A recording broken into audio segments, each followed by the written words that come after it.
Então, a obra, a obra da professora Graça, publicada pela Quimera Editora, né, com o título Poesia Reunida, como o próprio nome diz, ela contém as 40 poesias do livro Em Todo Canto, publicado em 1997, e mais 50 poemas do livro Pedra de Cantaria, de 2013, e tivemos a oportunidade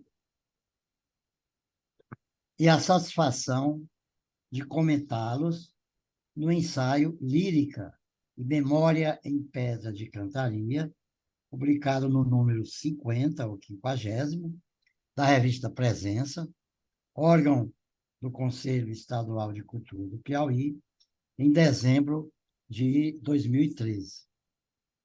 Nesse texto, destacamos a memória como o principal dominante da obra. Sobre o modus operandi de sua poesia, eu o resumiria nas palavras de Cinéas Santos. Graça constrói versos de rara beleza. O estrutural e o ornamental em sua poesia estão de tal forma imbricados que é praticamente impossível dissociá-los. Os poemas de Graça Vilhena são, em geral, de extensão curta, e quase todos em versos livres. A riqueza de suas imagens é obtida com o emprego de metáforas, anáforas, assonâncias, aliterações e enjambement, ou os encadeamentos, melhor dizendo, como neste e em outros textos da autora. E aí eu farei a leitura do poema Não Querer. Não quero esta rotina triste, o dedo enriste na menor culpa e a desculpa nos menores atos. Não quero esse beco escuro, esse muro alto, onde a gente tenta pacientemente o outro lado. Não quero censura por meu desacato, quando desato consciente o nó indecente das convenções. Não quero o coração acomodado, nem dado a aceitar passivamente as queixas dementes da razão. Não quero a vida com ressentimento, e nem momentos que sejam de abandono em que o sono pareça morte. O poema Não Querer é um grito de liberdade da mulher insubmissa. Daí o caráter universal do texto, que é construído com versos livres em uma só estrofe. A musicalidade do texto, como vimos, é obtida pelas assonâncias, aliterações e pelas rimas internas, cujo ritmo concorre para a criação de imagens. A propósito dos versos livres, o poeta Carlos Drummond de Andrade, na entrevista que concedeu em 16 de junho de 1984 à pesquisadora Maria Lúcia do Pazo, afirma: o modernismo abriu avenidas novas em matéria de versificação. Ele deu um impulso muito grande ao verso livre. É um verso talvez mais difícil de manejar, porque não tem limites, não há legislação técnica sobre o verso livre. Há quem diga que ele alcança o limite do ato de respirar da pessoa. Quer dizer, se a pessoa não consegue enunciar o verso de um simples golpe, ele não é mais um verso, serão 2 ou 3 versos. Segundo o relato de Graça Vilhena, sua opção pelos versos livres se deve à influência de Bandeira e pelo fato de, com eles, obter imagens e mais ritmo em seus poemas. H. referindo-se à poesia de Graça Vilhena, na introdução da obra Em Todo Canto, declara que Ao contrário de Bandeira, da primeira fase, Graça faz poesia como quem vive pessoas comuns. O dia se dissolvendo no bico das chaleiras, o sol nos cajus e mangas rosas da cidade. Por isso, os seus poemas suportam com vantagem o teste da releitura, o que é, sem dúvida, um sinal de grandeza. O viver pessoas comuns, como afirma Gadobal, é uma forma de estar no outro. Vemos nesse processo de construção poética um traço marcante da lírica moderna, visto que a poesia, até então, como expressão exclusiva do eu, faz-se agora porta-voz de um ser que não é mais um. A poesia passa a interpretar também o universo coletivo dos homens. O conteúdo de um poema, nos termos de Adorno, aspas, não é mera expressão de emoções e experiências individuais. Ao contrário, estas só se tornam artísticas quando, exatamente em virtude da especificação de seu tomar forma estética, adquirem participação no universal. Fecha aspas. Como nestes versos do poema, os ratos, extraído, aliás, da obra Pedra de Cantarim. Há um lugar onde moram os ricos e outro os pobres. Porém, há um povo que mora em qualquer lugar da cidade generosa, com seus chafarizes e sombras, bancos e marquises. Dele, nada sabe o rico nem o pobre. Só os ratos, que engordam e correm pelos domingos vazios do centro da cidade. O texto, cuja temática centra-se na denúncia das desigualdades sociais que acometem as nações em todo o mundo, retrata a realidade do cotidiano transformada em poesia como instrumento de participação social e política. É um traço marcante da poesia lírica universal contemporânea. Conforme ainda Adorno, essa universalidade do conteúdo lírico é essencialmente social. Só entende o que o poema diz aquele que escuta em sua solidão a voz da humanidade refletida no poema. No entanto, adverte Adorno, a referência ao social não deve levar o conteúdo para fora da obra de arte, mas sim levá-lo mais fundo para dentro dela mesma.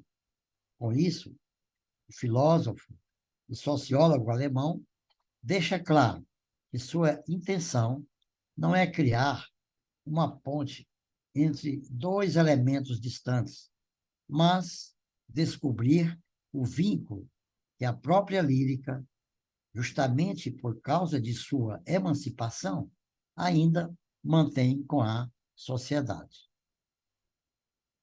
Ocorre, a partir daí, o que Anazildo Vasconcelos da Silva denomina semiotização lírica do discurso, pela qual a mediação literária, ao tempo em que desenvolve o eu lírico como instância do discurso, que não se confunde por sua natureza mimética com o eu histórico da identidade do autor, rompe com os possíveis condicionamentos externos.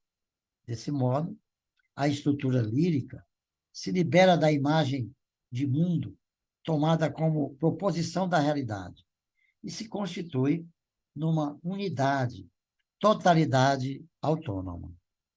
Dessa forma, vemos o processo literário de criação de Graça Vilhena constituído pela mímesis do real, converter-se em discurso lírico nos poemas, com tendência para o épico ou epilírico, em que, de uma forma híbrida, a autora concilia o gênero épico e dramático com a expressão lírica. Nesse sentido, Emil Steiger corrobora a tese de que não há nenhum gênero puramente lírico, dramático ou épico, mas uma interação, uma inter-relação entre os gêneros literários, ao acrescentar. Apenas chamo a atenção para um ponto: uma obra exclusivamente lírica, exclusivamente épica ou exclusivamente dramática é absolutamente inconcebível.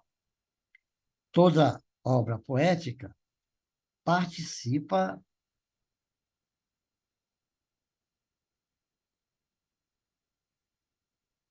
em maior ou menor escala de todos os gêneros e apenas em função de sua maior ou menor participação. Designamo-la lírica, época ou dramática. Esse hibridismo de gênero literário pode ser observado na poesia lírica de Graça Vilhena, nos poemas cujo tom narrativo remete a algum acontecimento passado, como no texto Caso de Amor. Vejam, foi como está um bar, uma cerveja gelada e um amor lúcido acontecendo. Depois, todos os beijos pareciam definitivos. O amor amanhava manhãs, colhia girassóis à noite, criava constelações. Foi o amor além do amar, além do mal, até tornar-se um desinventivo punhal. O amor nem sempre tem um final feliz. A tragédia amorosa cerca a história dos amantes que não ascendem à felicidade sonhada. O poema, embora se enquadre no ramo da lírica, apresenta características próprias da épica, seja de uma narrativa, e do drama também, quando se constata que a apresentação de uma ação é movida por um dinamismo de tensão que se encaminha para o desfecho trágico. Vimos, portanto, que o poema, além de cantar, também conta, isto é, também narra. Vale ressaltar nesse texto uma peculiaridade da poeta: a criação de neologismos recorrentes em muitos dos seus poemas. Em nenhum dicionário encontramos a expressão desinventivo punhal, que na poesia adquire uma extraordinária dimensão semântica. Em outro poema, Cena Familiar, o tema social emerge do próprio poema. Vejam, o avô e a avó tossem. O pai viajou, a mãe talvez volte. O menino, alheio ao perigo, brinca à sombra do relógio. No texto, a voz de um narrador conta o drama familiar, em meio à indiferença da criança, que tem a capacidade de imaginar e se maravilhar com a vida. mesmo à vista do caos, sinalizado pela inexorável passagem do tempo, à sombra do relógio, vê ainda a oportunidade de reinventar a brincadeira. Há no poema traços estilísticos épicos, quais sejam tempo indeterminado, espaço tópico, narrador, personagens e ação. O hibridismo dos gêneros literários, tão bem explorados na poesia lírica de Graça Vilhena, é recorrente em muitos poetas modernistas, como Bandeira, Coralina, Drummond, Cecília Meirelles, João Cabral e outros. Na obra de Graça Vilhena, esse tom epilírico é predominante em seu primeiro livro, com destaque para os textos Poema Comum, Pedras e Danos e Homem Grande. Na visão de Bakhtin, filósofo e pensador russo, o que existe no texto possível de ser analisado é o enunciado. Ao concebê-lo como objeto de estudos linguísticos, esse autor considera o dialogismo elemento essencial da linguagem, cujo princípio constitutivo confere significado e sentido ao discurso. Assim, o texto se define pelo diálogo entre os interlocutores.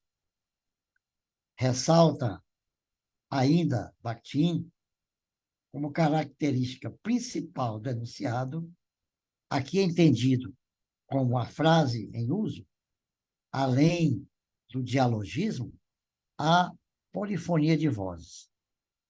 O conceito polifonia, neste caso, supõe o texto em suas relações com o contexto social, com os textos já lidos pelo leitor e com experiências vividas. Daí as criações metalinguísticas de Graça Vilhena, quando compõe poemas dedicados aos poetas H. Dobal, Manuel de Barros e Mário Faustino. Nestes poemas, as vozes dos poetas se cruzam em meio aos versos da autora, que com eles constrói um novo texto.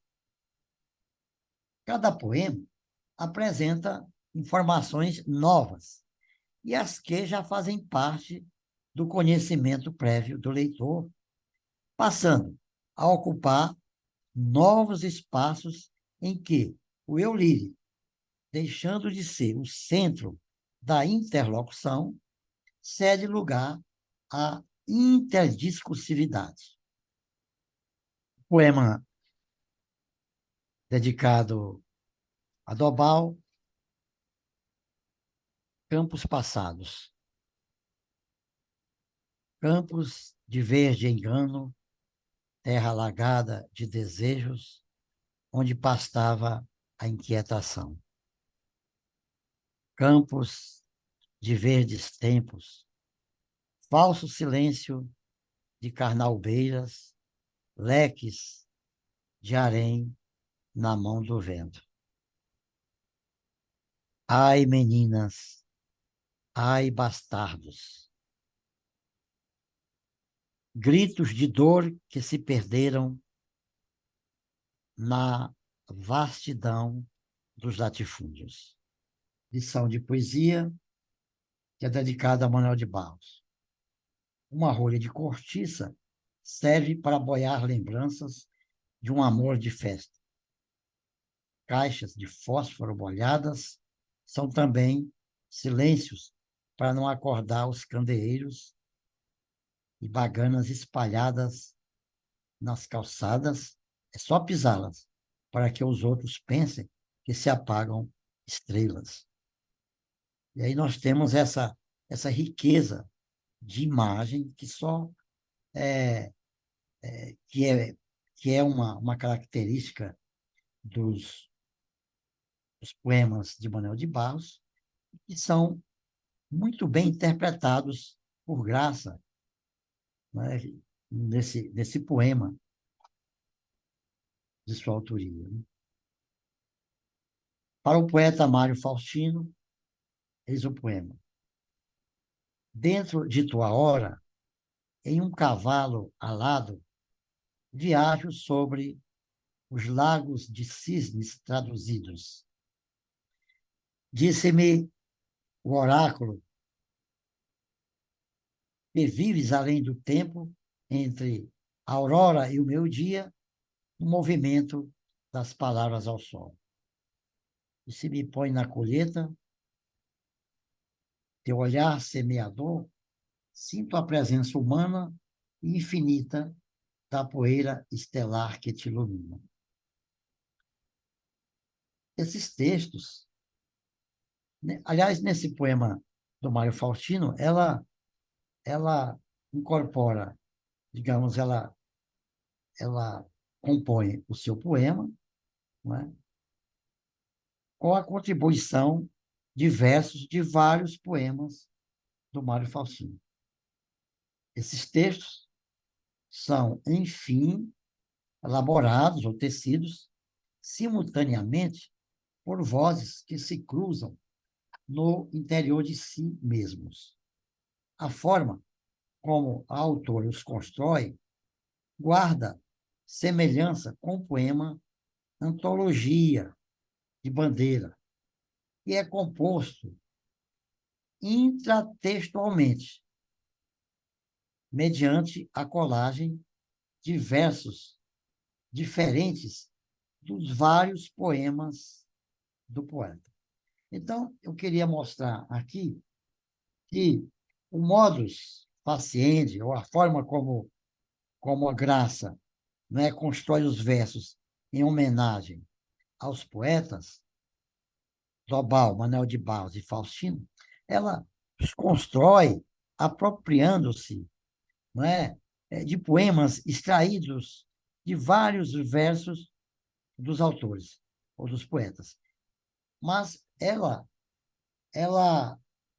guarda uma semelhança com Manuel Bandeira, sobretudo quando Bandeira compôs antologia, de uma maneira original, porque o Bandeira, ele, ele compõe os textos intratextualmente, ele se apropria de versos de seus próprios poemas. Então, aqui eu peço licença, né, para ler,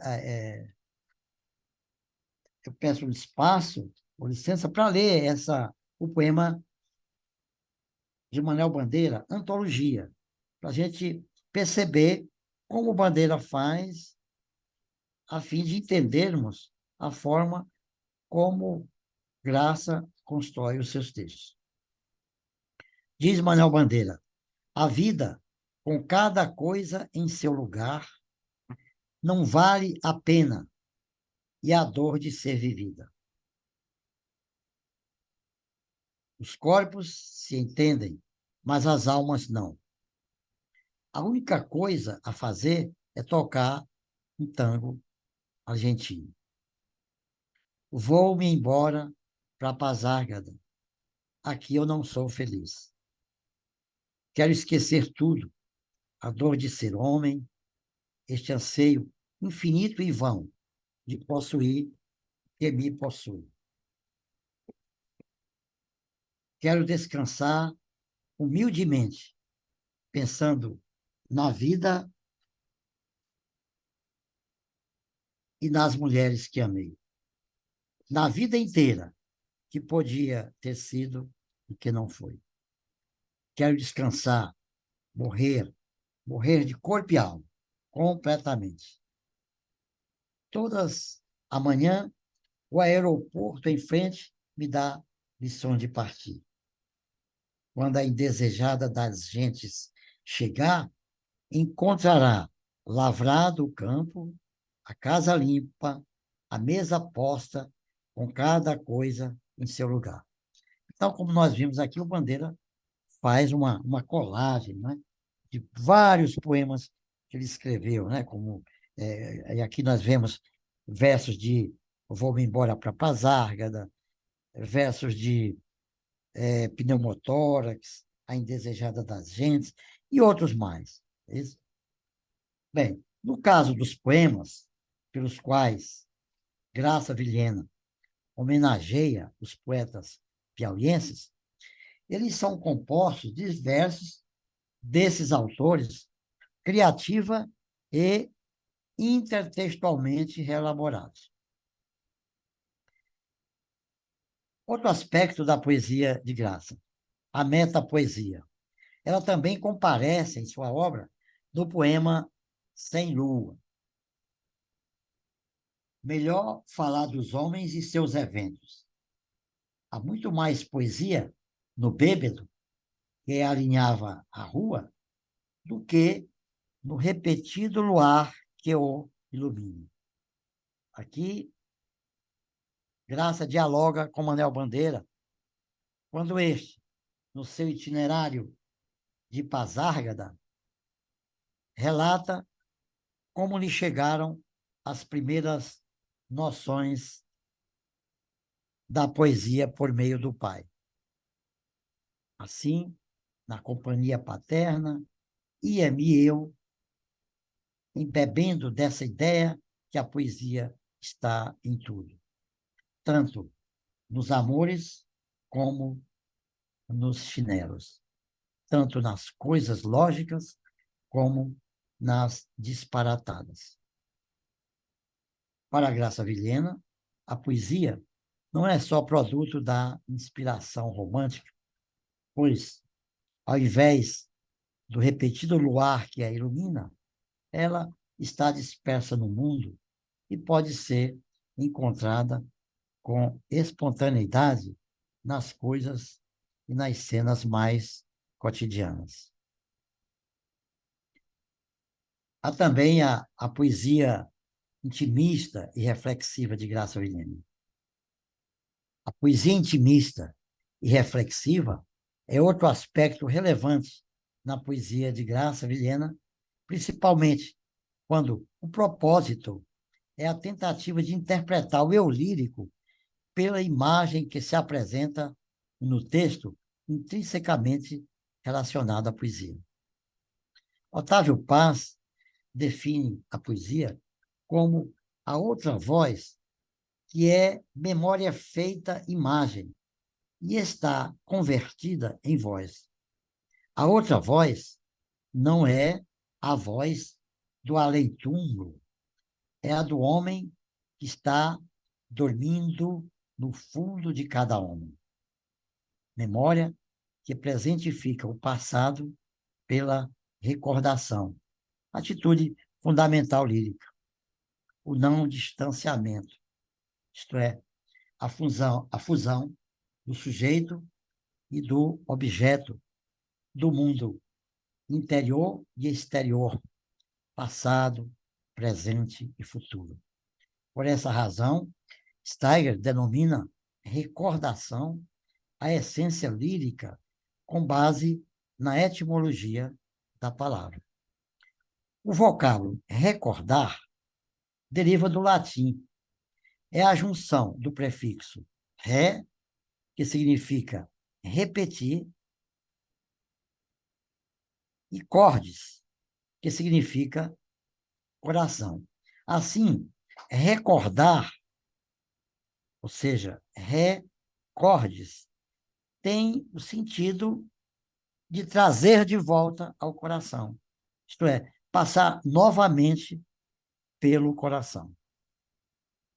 Por meio do poema Rua da Glória, que é atual Lisandro Nogueira, tem-se o resgate da memória pela recordação em sua essência lírica, não de uma rua, mas de uma cidade. Paisagem de sol, nascido na estação do trem, serzindo os dias sobre as pedras da rua que abrolhavam luz. Manhãs tangiam beatas, palmolivelmente para a missa do Amparo.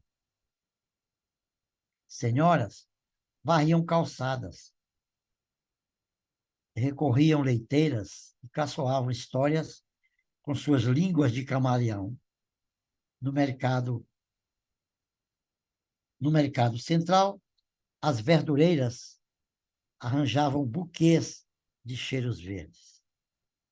E mais além, mulheres permaneciam, senhora de seus dias, dissolvendo-se em transparência nas escamas do cais. E aí nós vimos que, pela poesia, podemos recuperar uma época e descobrir como se davam as relações sociais no nosso passado. Tem-se no presente a imagem do cenário de Teresina da década de 1950. A poesia que se constrói em estreita relação com a visualidade presentificada pela memória, que se dá por meio de uma linguagem metafórica, sinestésica e criativa.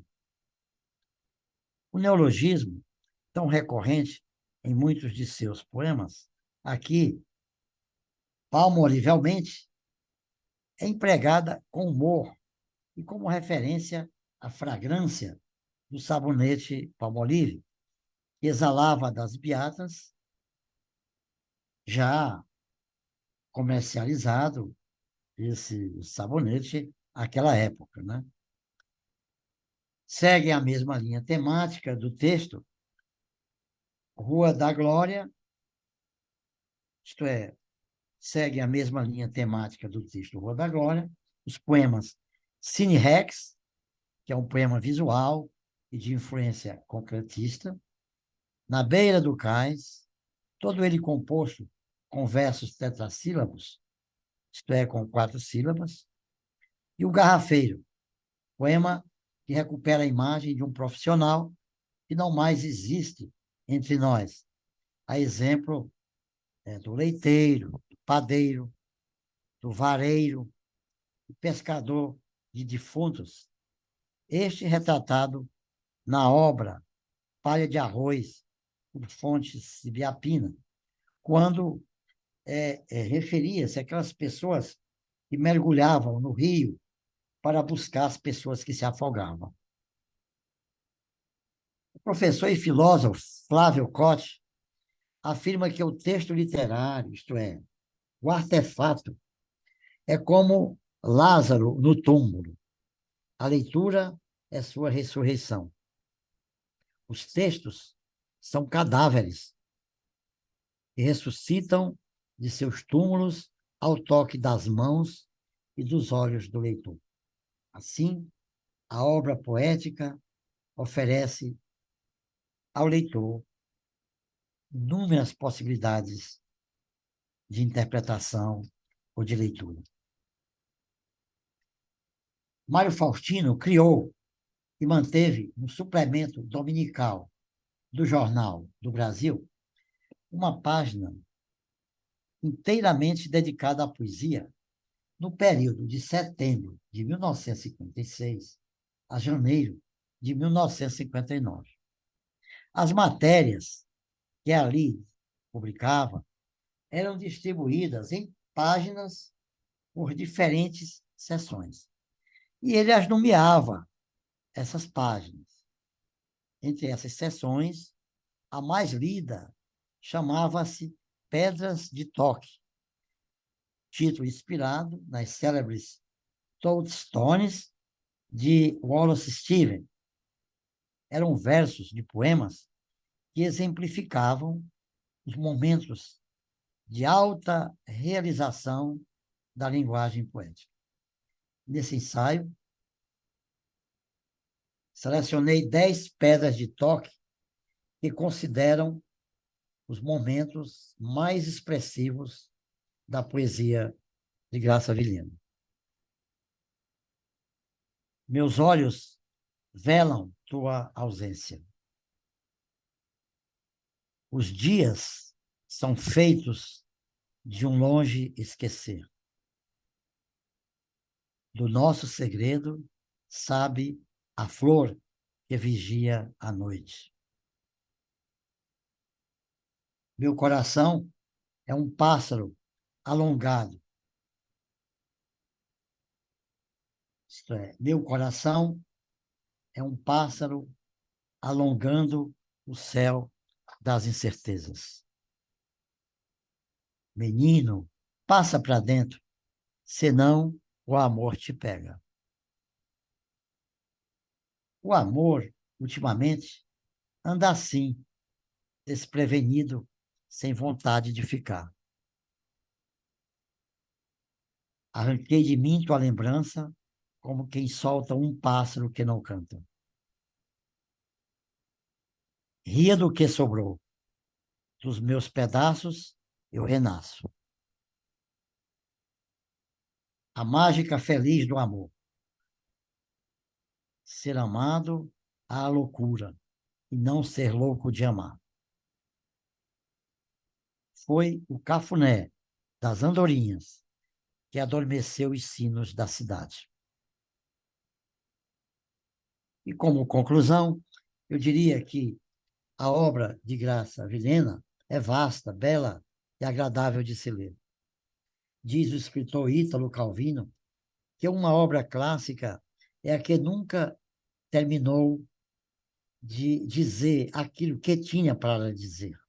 Por isso, a análise que realizamos na, da obra literária de Graça Vilhena, por si, não esgota todos os aspectos estéticos e estilísticos de seus poemas, que possuem um campo linguístico fértil, multissignificativo e plurissignificativo, à espera de outros leitores e de outras leituras. Muito obrigado a todos, ao professor Dilson e a todos aqui presentes.